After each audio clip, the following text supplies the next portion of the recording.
Now at 6 and streaming on CrossroadsToday.com. More details following the standoff in Cuero Wednesday night. We'll go over the charges and his bond. The U.S. Army private who willingly fled to North Korea faces more charges. And San Marcos settled a Trump train incident lawsuit. The story behind these harassment charges and more. We had some fairly warm temperatures, lots of sunshine, a good looking weekend, but it's going to be even better when the rain comes next week. We'll have all that coming up. And it's week 9 of the Texas high school football season. We have the latest on the game of the week in sports. You're watching 25 News now at 6.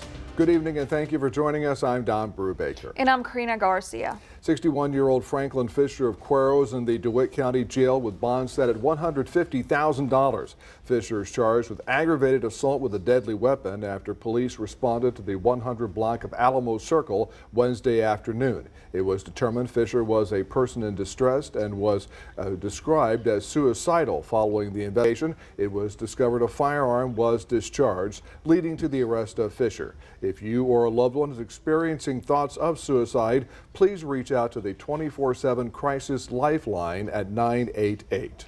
54-year-old James Patrick Levinsky of Yorktown has been charged with aggravated assault with a deadly weapon. Police say 36-year-old Cody Eggmeyer Westhoff shot Levinsky last Sunday in Yorktown. Levinsky turned himself into the DeWitt County Sheriff's Office Tuesday night. He is in the DeWitt County Jail in lieu of $100,000 bond. Eggmeyer is also in the DeWitt County Jail facing 3 charges.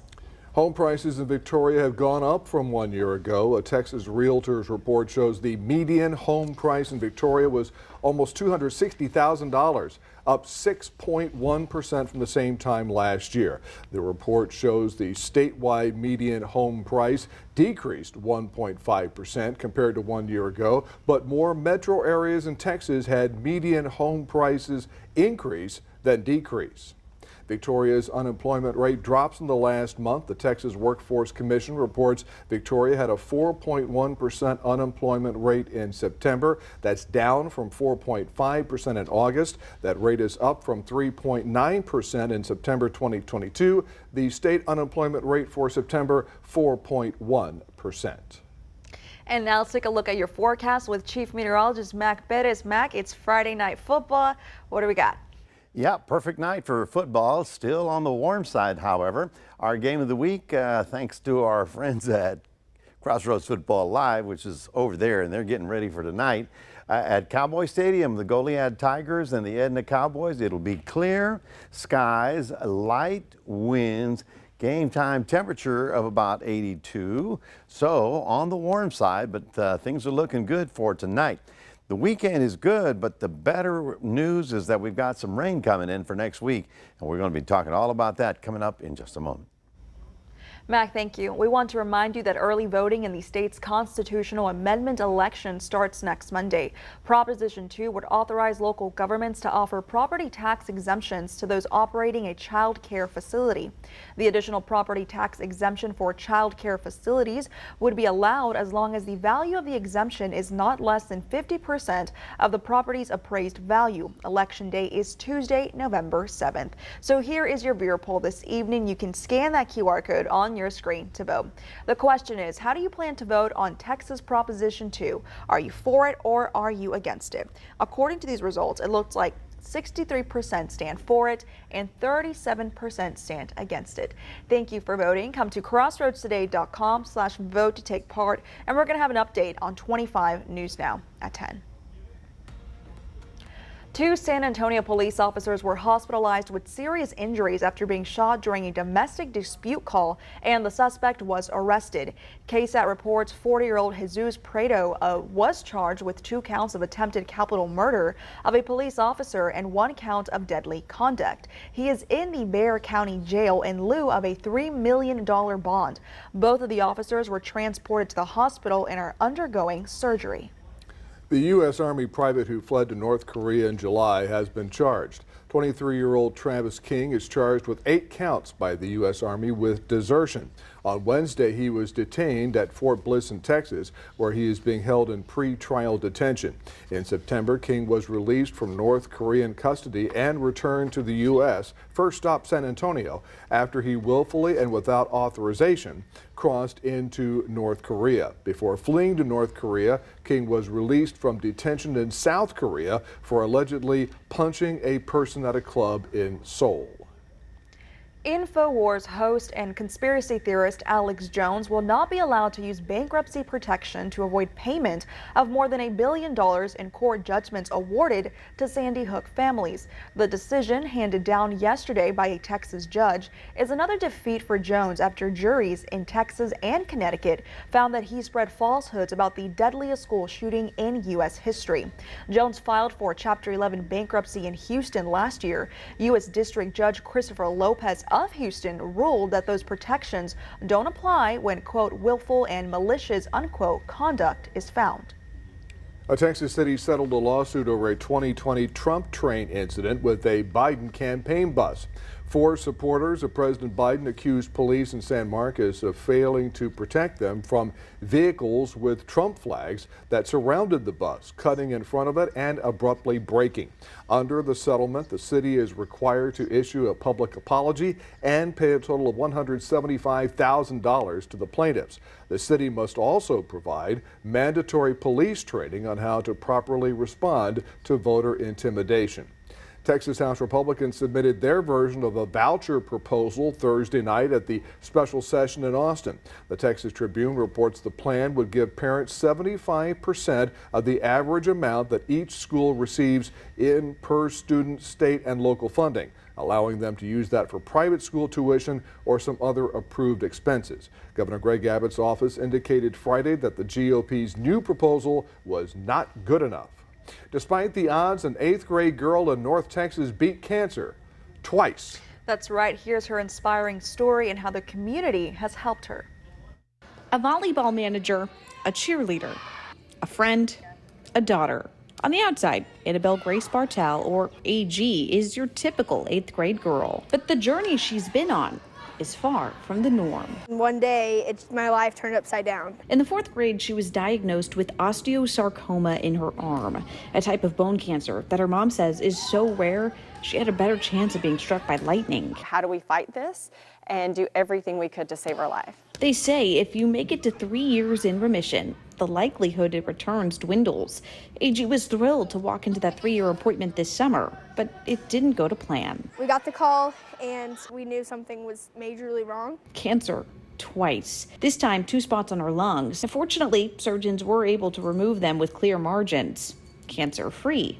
Twice. Juggling school with all that is also hard. My mom would always say, there's not much you can't do. It might just look a little different. With limited mobility in her arm and cancer just removed from her lungs, she's adjusted to sports and extracurriculars in her own way. School supporting her fully. And the first day she walked in, it was, you're not going to keep me from doing things, kind of an attitude, which I love. When she missed picture day this year, Heritage Middle School staff all wore purple to show they are AG tough, a hashtag that's also been placed on signs, shirts, bracelets. They've also hosted purple outs at both volleyball and football games this year. It's support she says she's needed in one of the hardest times of her life. We can't always be with her at the hospital, but we're here at school and, we're purpling out for her, or we're at practice and we're praying for her. Teachers were, my friends were, and just everyone was amazing with helping me live a normal life while fighting cancer. Now, she works towards a new goal, year 3 again. You don't know how much time you're promised on this earth, and so you just want to live every day like it's your last. Gas prices are dropping even more in Victoria. AAA Texas reports the average gas price in Victoria is now $2.97 per gallon. That is down 5 cents from last week, and it's 39 cents lower than 1 month ago. AAA reports the average gas price in Texas is $3.03 a gallon. Remember to subscribe to our YouTube channel, Crossroads Today. Hit the like button and click the notification bell. Then you can see Crossroads Today on YouTube. And stay with us. Coming up on 25 News now at 6. Progress in the Hamas-Israel war. 2 American hostages have been released. Also ahead, NOAA forecasts intense weather for the coming season. Their full report straight ahead. Here's a look at what's coming up on Community Crossroads. We hear from the Bloomington VFW Post number 6074, the Cura ISD Education Foundation, the Victoria Bach Festival, and the City of Victoria. Imagine our spring cleanups or our fall sweep cleanups that they usually focus like on a neighborhood. Imagine this citywide. It's going to be a huge event.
Progress in the Middle East as Hamas releases 2 American hostages. Hamas handed Judith Tai Raanan and her 17-year-old daughter Natalie Raanan over to Israeli forces Friday. The mother and daughter are from Chicago and were visiting relatives when the attack launched nearly 2 weeks ago. Hamas says the release was done for humanitarian reasons because the mother is in poor health. The deal was brokered by negotiations between Hamas and the government of Qatar. Chick-fil-A has reportedly agreed to settle a class action lawsuit over inflated delivery prices during the pandemic. The lawsuit filed in Georgia says the food chain promised low delivery fees through its app or website, but then increased menu prices on delivery orders by as much as 30%. Chick-fil-A did not admit guilt, but has agreed to pay out $4.4 million in the settlement. Eligible customers should receive either cash or a gift card in the amount of $29. If you're in search of a snowy winter, there's a new forecast to help you make new plans. Federal forecasters released an outlook Thursday that points to a classic El Nino winter with the potential for a few wild cards. Winter will be wetter and warmer in parts of the U.S. thanks to El Nino, a natural ocean and weather pattern in the tropical Pacific. What typically can happen in those cases is that the U.S. And Alaska is impacted by much more air of Pacific Ocean origin, which is generally warmer. That forecast, according to the National Oceanic and Atmospheric Administration, or NOAA. But John Gottschalk of NOAA's Climate Prediction Center says you should still unpack the winter coats. There will be certainly periods of below normal temperatures. There'll be those Arctic outbreaks. What we're saying basically is more that there may be less of them and of shorter duration potentially this year. And the snow boots. El Nino brings the potential for more precipitation, especially in the northeast where it could deliver 2 or 3 major snowstorms. An above average precipitation as rain, snow, or icy mix that's forecast from the plains to the southwest could be welcomed after a summer of extreme drought. Overall, could be very much a needed benefit relief for the drought conditions that are occurring in those areas. Looking back on hallmarks of recent El Nino winters, the 2018-19 season saw the wettest winter on record for the U.S. mainland, according to NOAA, and a very strong El Nino during the 2015-16 winter contributed to the warmest winter on record for the U.S. mainland. In Washington, I'm Karen Kafa. In a short version, I'd like to add the following. That my experiences with an El Nino winter on the West Coast is that we had powerful Pacific storms rolled across North America. So they were not Arctic storms that brought bitter cold, but they brought a lot of moisture, and the snow level was a little bit higher than we preferred. But I'm thinking as we go into this season, it's going to be wetter than normal here for the winter. Okay, so that's just a little forecast for you there for the long term. So a wet winter, not particularly cold, but still chilly, but no Arctic outbreaks because the jet is going to be so fast across North America. We'll certainly be watching that here. Coming up, we're going to be talking about your temperatures, looking at 89 right now. We'll be in the 90s tomorrow, but much better over the week. We'll have that coming up.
Welcome back, everybody. Our high temperature today was 93, just as expected. Our overnight low 57, so we went a little bit above average, but not to despair. We are looking at much changing conditions over the next 7 days. Here's, of course, what we're watching. This is Norma. Norma is huge, a Category 3 off the west coast of Mexico, already beginning to lash some of the beaches there, but no direct hit just yet. Problem with Norma, it is coming ashore and will likely clip right over Cabo San Lucas, which is a big resort area. A lot of people there from all over the world coming in for a resort vacation are going to get a hurricane. Hopefully they're prepared. I know that they're putting out advisories on it, so everybody's getting ready for that. But then you get that right turn, and you can see how the storm falls apart somewhere over the northern deserts of Mexico. Not so much Sonora, but a little bit further south to Culiacan, as the storm does begin to dissipate and fall apart. We're going to get some of that moisture, and that's why we were looking for rain coming in next week. Overnight, you'll be down into the 60s. Tomorrow, we'll be in the 90s for another day. But then we start seeing things change over much of North America as the remnants of that storm start rolling in. I believe that even by Sunday, we're going to see high-level clouds coming in. That would be the leading edge of that activity. And then, of course, that moisture is going to get deeper and deeper and deeper, and finally it'll be so heavy that it'll be falling down as rain. You can see how Future Tracker, even on Sunday, begins some little light rain, but obviously the heavier stuff would be to come on Monday, Tuesday, as the storm falls apart. Now, this is going to be a kind of a curious thing. First, we get the tropical moisture and the rain. Then we get a little frontal system that comes and pushes all that further inland. High pressure will be with us for a day or so, and then generally departing our area as the area of low pressure starts rolling in and affecting your weather. There you see how the tap of moisture comes in from the Pacific and gives us a shot at some much needed rainfall. So here we go into time, Friday, and then Saturday, and then by Sunday, okay. By Monday, we've got a pretty good shot at getting some rainfall. Now, at this time, the computer model takes the heaviest activity into North Texas and into the hill country as well, which is okay. Anybody in Texas that gets rain will be good, because if it gets here, then it goes down into our rivers. If we get it, well, it'll be good as well. So those of you for tomorrow, if you're still want to go fishing, I think it's a perfect day and a great idea, because your Saturday will be fairly sunny. We'll have smooth bays, and we're looking at your low or your morning temperature, morning time, a sunrise time of 7:32 a.m. So for those of you going to Port Lavaca, 87 the afternoon high temperature, and I understand there's a big concert there on Saturday night. So for the Calhoun County Festival, y'all have a great time. And then for Cuero, we're getting up to a high of 91 with more and more high-level clouds thickening in. When does the rain get here? I'm pretty sure we'll be a little soggy by Monday, and then a good shot at continuing rain showers over the crossroads through Wednesday, Thursday, and Friday. That's your 7-day forecast, reminding everybody we do have a QR code. Love for you to scan that and put Crossroads Today on your phone. Here's Cuddy now. Thank you, Mac. And now here's Sports Director Gina Perez. Thanks, Karina. The ALCS Game 5 is underway, and this one's beginning to heat up. We have highlights after the break.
At a Crossroads, the game of the week is about an hour away from kickoff, and Zach Brown is highlighting the host team, which are favorites heading into tonight. Our game of the week is a big Class 3A showdown between the Edna Cowboys and Goliad Tigers in what promises to be a great defensive battle. Edna fresh off its victory over Industrial, and as big a win as that was, they knew they had some work to do. Coach Jimmy Mitchell, after that game, telling his guys, we didn't play well at all this week, but next week we have to play a lot better. That team, of course, Goliad, who they get tonight, a big concern for Edna was the large amount of points they gave up to Industrial, allowing 35. When Goliad played them, they allowed just 8. One positive, however, the Edna offense looked explosive. It doesn't get a whole lot better than this. 2 undefeateds battling for first and second this late in the season. Someone is going home in second place. Now, who that will be, we'll find out tonight at 10. Zach Brown, KVUE TV 25, News Now Sports. Thanks, Zach. The final game that has potential to be electric tonight, and it has been the past 5 years, is Shiner and Refugio.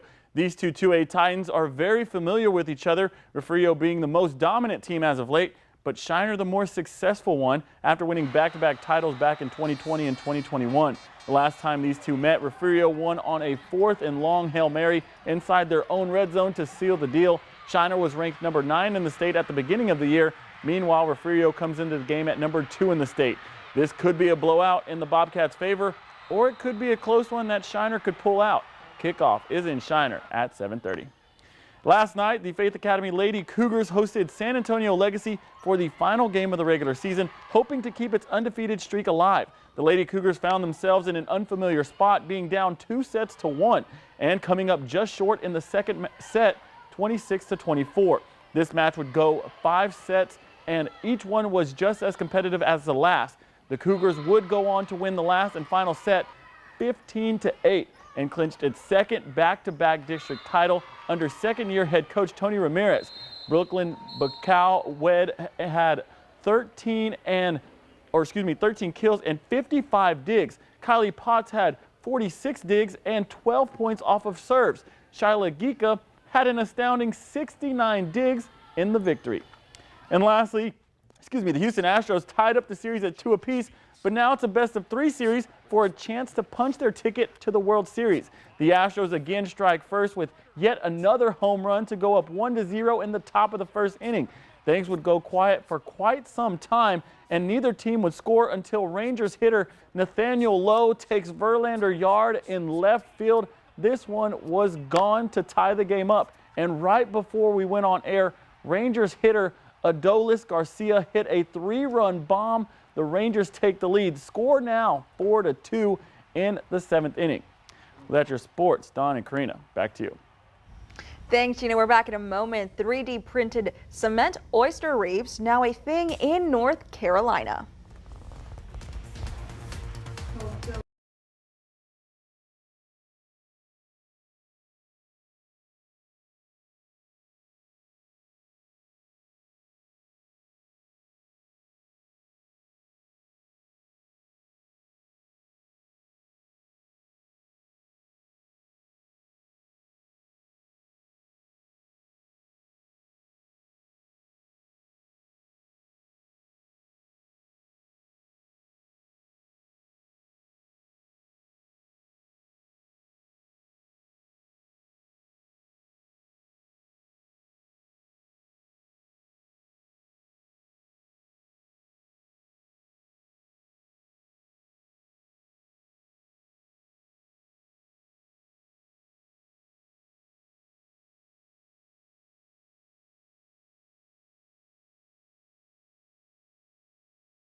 Reefs are helping seafood beds along the North Carolina coast. They are 3D printed cement oyster reefs. Once the project is complete, officials say the reef site will cover 15 acres of the Pamlico River. The reefs are being used to provide refuge for oysters and important fish species such as red drum and sheepshead. Officials say they plan to have the reefs put in by the end of the month. 3D, it's coming so many places now in building, whether it's Somewhere homes near you. outside of Georgetown or in that, it's the future is now. They used to just sink battleships or something, but that's more interesting. but that's another option. Hey, folks, it's a warm weekend. It's not a bad weekend. Sunday, you'll start seeing clouds. By Monday, we should have enough cloud deck over us to start picking up some mist or rain. But I believe that Tuesday, Wednesday, and Thursday we'll see some widespread rain shower activity around the area. It's not a big total, probably less than half an inch, so I don't expect any serious problems with the rain. The rain will be good, though. All right, thank you, Mac. Thanks for joining us. We hope to see you back here tonight for 25 News Now at 10.